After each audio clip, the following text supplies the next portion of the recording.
अध्याय 11 विश्वरूप दर्शन योग।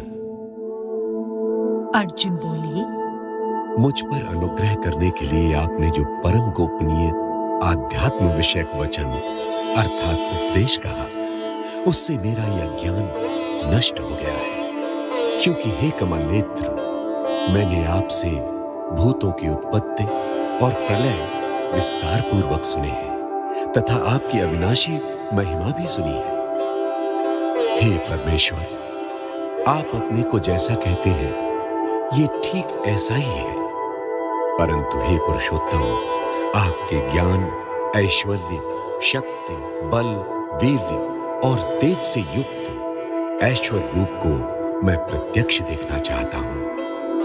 हे प्रभु, यदि मेरे द्वारा आपका वो रूप देखा जाना शक्य है, ऐसा आप मानते हैं, तो हे योगेश्वर, उस अविनाशी स्वरूप का मुझे दर्शन कराइए।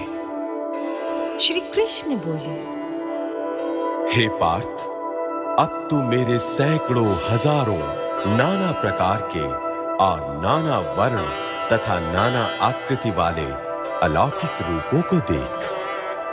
हे भरतवंशी अर्जुन, तू मुझ में आदित्यों को अर्थात अदिति के 12 पुत्रों को, 8 वसुओं को, 11 रुद्रों को, दोनों अश्विनी कुमारों को और 49 मरुदगणों को देख तथा और भी बहुत से पहले न देखे हुए आश्चर्यमय रूपों को देख।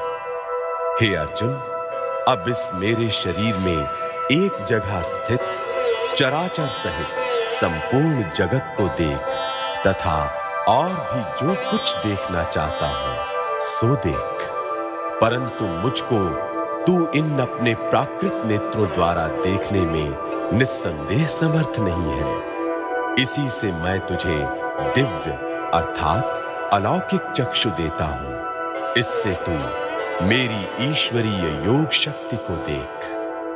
संजय बोले, हे राजन, महायोगेश्वर और सब पापों के नाश करने वाले भगवान ने इस प्रकार कहकर उसके पश्चात अर्जुन को परम ऐश्वर्य युक्त दिव्य स्वरूप दिखलाया। अनेक मुख और नेत्रों से युक्त, अनेक अद्भुत दर्शनों वाले, बहुत से दिव्य भूषणों से युक्त और बहुत से दिव्य शस्त्रों को हाथों में उठाए हुए, दिव्य माला और वस्त्रों को धारण किए हुए और दिव्य गंध का सारे शरीर में लेप किए हुए, सब प्रकार के आश्चर्यों से युक्त, सीमा रहित और सब ओर मुख किए हुए विराट स्वरूप परम देव परमेश्वर को अर्जुन ने देखा। आकाश में 1000 सूर्यों के एक साथ उदय होने से उत्पन्न जो प्रकाश हो, वो भी उस विश्वरूप परमात्मा के प्रकाश के सदृश कदाचित ही हो। पांडुपुत्र अर्जुन ने उस समय अनेक प्रकार से विभक्त अर्थात पृथक पृथक संपूर्ण जगत को देवों के देव श्री कृष्ण भगवान के उस शरीर में एक जगह स्थित देखा। उसके अनंतर वे आश्चर्य से चकित और पुलकित शरीर अर्जुन प्रकाशमय विश्वरूप परमात्मा को श्रद्धा भक्ति सहित सिर से प्रणाम करके हाथ जोड़कर बोले, हे देव, मैं आपके शरीर में संपूर्ण देवों को तथा अनेक भूतों के समुदायों को, कमल के आसन पर विराजित ब्रह्मा को, महादेव को और संपूर्ण ऋषियों को तथा दिव्य सर्पों को देखता हूं।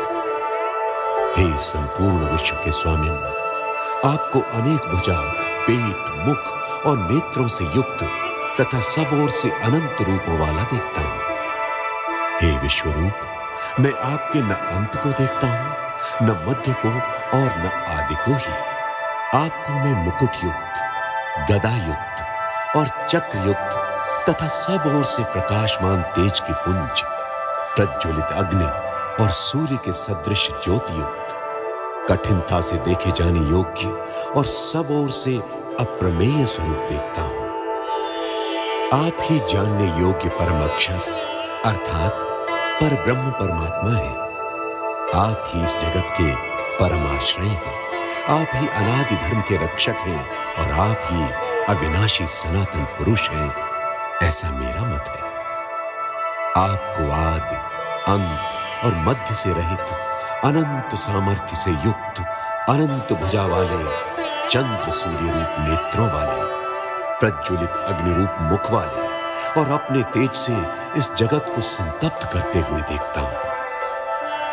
हे महात्मन, ये स्वर्ग और पृथ्वी के बीच का संपूर्ण आकाश तथा सब दिशाएं एक आपसे ही परिपूर्ण है तथा आपके इस अलौकिक और भयंकर रूप को देखकर तीनों लोग अति व्यथा को प्राप्त हो रहे हैं। वे ही देवताओं के समूह आप में प्रवेश करते हैं और कुछ भयभीत होकर हाथ जोड़े आपके नाम और गुणों का उच्चारण करते हैं तथा महर्षि और सिद्धों के समुदाय कल्याण हो ऐसा कहकर उत्तम उत्तम स्तोत्रों द्वारा आपकी स्तुति करते हैं।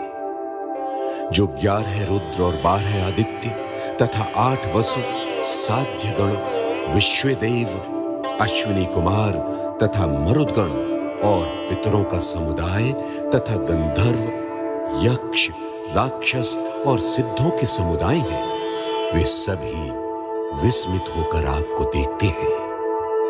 हे महाबाहो, आपके बहुत मुख और नेत्रों वाले, बहुत हाथ, जंघा और पैरों वाले, बहुत उदरों वाले और बहुत सी दाढ़ों के कारण अत्यंत विकराल महान रूप को देखकर सब लोग व्याकुल हो रहे हैं तथा मैं भी व्याकुल हो रहा हूं, क्योंकि हे विष्णु, आकाश को स्पर्श करने वाले दैदीप्यमान अनेक वर्णों से युक्त तथा फैलाए हुए मुख और प्रकाशमान विशाल नेत्रों से युक्त आपको देखकर भयभीत अंतःकरण वाला मैं धीरज और शांति नहीं पाता हूं। दाढ़ों के कारण विकराल और प्रलय काल की अग्नि के समान प्रज्वलित आपके मुखों को देखकर मैं दिशाओं को नहीं जानता हूं और सुख भी नहीं पाता हूं। इसलिए हे देवेश, हे जगन निवास, आप प्रसन्न हो। वे सभी धृतराष्ट्र के पुत्र राजाओं के समुदाय सहित आप में प्रवेश कर रहे हैं और भीष्म पितामह, द्रोणाचार्य तथा वो कर्ण और हमारे पक्ष के भी प्रधान योद्धाओं के सहित सब के सब आपके दाहों के कारण विकराल भयानक मुखों में बड़े वेग से दौड़ते हुए प्रवेश कर रहे हैं और कई एक चूर्ण हुए सिरों सहित आपके दांतों के बीच में लगे हुए दिख रहे हैं। जैसे नदियों के बहुत से जल के प्रवाह स्वाभाविक ही समुद्र के ही सम्मुख दौड़ते हैं, अर्थात समुद्र में प्रवेश करते हैं, वैसे ही वे नरलोक के वीर भी आपके प्रज्वलित मुखों में प्रवेश कर रहे हैं। जैसे पतंग मोहवश नष्ट होने के लिए प्रज्वलित अग्नि में अतिवेग से दौड़ते हुए प्रवेश करते हैं, वैसे ही ये सब लोग भी अपने नाश के लिए आपके मुखों में अतिवेग से दौड़ते हुए प्रवेश कर रहे हैं। आप उन संपूर्ण लोगों को प्रज्वलित मुखों द्वारा ग्रास करते हुए सब ओर से बार बार चाट रहे हैं। हे विष्णु, आपका उग्र प्रकाश संपूर्ण जगत को तेज के द्वारा परिपूर्ण करके तपा रहा है। मुझे बतलाइए कि आप उग्र रूप वाले कौन हैं? हे देवों में श्रेष्ठ, आपको नमस्कार हो। आप प्रसन्न होइए। आदि पुरुष, आपको मैं विशेष रूप से जानना चाहता हूं, क्योंकि मैं आपकी प्रवृत्ति को नहीं जानता। श्री कृष्ण बोले, मैं लोगों का नाश करने वाला बढ़ा हुआ महाकाल हूं। इस समय इन लोगों को नष्ट करने के लिए प्रवृत्त हुआ हूं। इसलिए जो प्रतिपक्षियों की सेना में स्थित योद्धा लोग हैं, वे सब तेरे बिना भी नहीं रहेंगे, अर्थात तेरे युद्ध न करने पर भी इन सब का नाश हो जाएगा। अतएव तू उठ, यश प्राप्त कर और शत्रुओं को जीतकर धन धान्य से संपन्न राज्य को भोग। ये सब शूरवीर पहले ही से मेरे ही द्वारा मारे हुए हैं। हे सव्यसाचिन, तू तो केवल निमित्त मात्र बन जा। द्रोणाचार्य और भीष्म पितामह तथा जयद्रथ और कर्ण तथा और भी बहुत से मेरे द्वारा मारे हुए शूरवीर योद्धाओं को तू मार। भय मत कर, निस्संदेह तू युद्ध में वैरियों को जीतेगा, इसलिए युद्ध कर। संजय बोले। केशव भगवान के इस वचन को सुनकर मुकुटधारी अर्जुन हाथ जोड़कर कांपता हुआ नमस्कार करके, फिर भी अत्यंत भयभीत होकर प्रणाम करके भगवान श्री कृष्ण के प्रति गदगद वाणी से बोले, हे अंतर्यामिन, ये योग्य ही है कि आपके नाम, गुण और प्रभाव के कीर्तन से जगत अति हर्षित हो रहा है और अनुराग को भी प्राप्त हो रहा है, तथा भयभीत राक्षस लोग दिशाओं में भाग रहे हैं और सब सिद्ध गणों के समुदाय नमस्कार कर रहे हैं। हे महात्मन, ब्रह्मा के भी आदिकर्ता और सबसे बड़े आपके लिए वे कैसे नमस्कार न करें, क्योंकि हे अनंत, हे देवेश, हे जगन निवास, जो सत असत और उनसे परे अक्षर अर्थात सच्चिदानंद घन ब्रह्म है, वो आप ही हैं। आप आदिदेव और सनातन पुरुष हैं। आप इस जगत के परम आश्रय और जानने वाले तथा जानने योग्य और परम धाम हैं। हे अनंत रूप, आपसे ये सब जगत व्याप्त अर्थात परिपूर्ण है। आप वायु, यमराज, अग्नि, वरुण, चंद्रमा, प्रजा के स्वामी, ब्रह्मा और ब्रह्मा के भी पिता हैं। आपके लिए हजारों बार नमस्कार, नमस्कार हो। आपके लिए फिर भी बार बार नमस्कार, नमस्कार। हे अनंत सामर्थ्य वाले, आपके लिए आगे से और पीछे से भी नमस्कार। हे सर्वात्मन, आपके लिए सब ओर से ही नमस्कार हो, क्योंकि अनंत पराक्रमशाली आप समस्त संसार को व्याप्त किए हुए हैं। इससे आप ही सर्वरूप हैं। आपके इस प्रभाव को न जानते हुए आप मेरे सखा हैं ऐसा मानकर प्रेम से अथवा प्रमाद से भी मैंने हे कृष्ण, हे यादव, हे सखे, इस प्रकार जो कुछ बिना सोचे समझे हठात कहा है।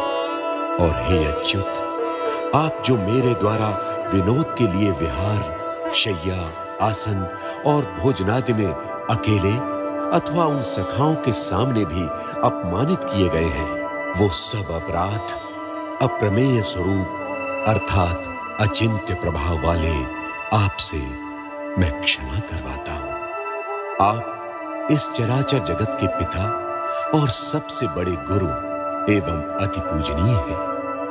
हे अनुपम प्रभाव वाले, तीनों लोकों में आपके समान भी दूसरा कोई नहीं है, फिर अधिक तो कैसे हो सकता है। अतएव हे प्रभु, मैं शरीर को भली भांति चरणों में निवेदित कर प्रणाम करके स्तुति करने योग्य आप ईश्वर को प्रसन्न होने के लिए प्रार्थना करता हूं। हे देव, पिता जैसे पुत्र के, सखा जैसे सखा के और पति जैसे प्रियतमा पत्नी के अपराध सहन करते हैं, वैसे ही आप भी मेरे अपराध को सहन करने योग्य हैं। मैं पहले न देखे हुए आपके इस आश्चर्यमय रूप को देखकर हर्षित हो रहा हूं और मेरा मन भय से अति व्याकुल भी हो रहा है। इसलिए आप उस अपने चतुर्भुज विश्व रूप को ही मुझे दिखलाइए। हे देवेश, हे जगन निवास, प्रसन्न होइए। मैं वैसे ही आपको मुकुट धारण किए हुए तथा गदा और चक्र हाथ में लिए हुए देखना चाहता हूं। इसलिए हे विश्व स्वरूप, हे सहस्त्रबाहु, आप उसी चतुर्भुज रूप में प्रकट हुए। श्री कृष्ण बोले। हे अर्जुन, अनुग्रह पूर्वक मैंने अपनी योग शक्ति के प्रभाव से ये मेरा परम तेजोमय, सबका आदि और सीमा रहित विराट रूप तुझको दिखलाया है, जिसे तेरे अतिरिक्त दूसरे किसी ने पहले नहीं देखा था। हे अर्जुन, मनुष्य लोक में इस प्रकार विश्व रूप वाला मैं न वेद और यज्ञों के अध्ययन से, न दान से, न क्रियाओं से और न उग्र तपों से ही तेरे अतिरिक्त दूसरे के द्वारा देखा जा सकता हूं। मेरे इस प्रकार के इस विकराल रूप को देखकर तुझको व्याकुलता नहीं होनी चाहिए और मूढ़ भाव भी नहीं होना चाहिए। तू भय रहित और प्रीति युक्त मन वाला होकर उसी मेरे इस शंख चक्र गदा पद्म युक्त चतुर्भुज रूप को फिर देख। संजय बोले। वासुदेव भगवान ने अर्जुन के प्रति इस प्रकार कहकर फिर वैसे ही अपने चतुर्भुज रूप को दिखलाया और फिर महात्मा श्री कृष्ण ने सौम्य मूर्ति होकर इस भयभीत अर्जुन को धीरज दिया। अर्जुन बोले।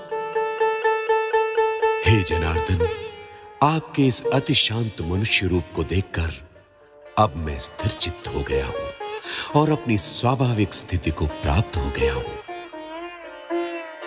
श्री कृष्ण बोले। मेरा जो चतुर्भुज रूप तुमने देखा है, ये सुदुर्दर्श है, अर्थात इसके दर्शन बड़े ही दुर्लभ हैं। देवता भी सदा इस रूप के दर्शन की आकांक्षा करते रहते हैं।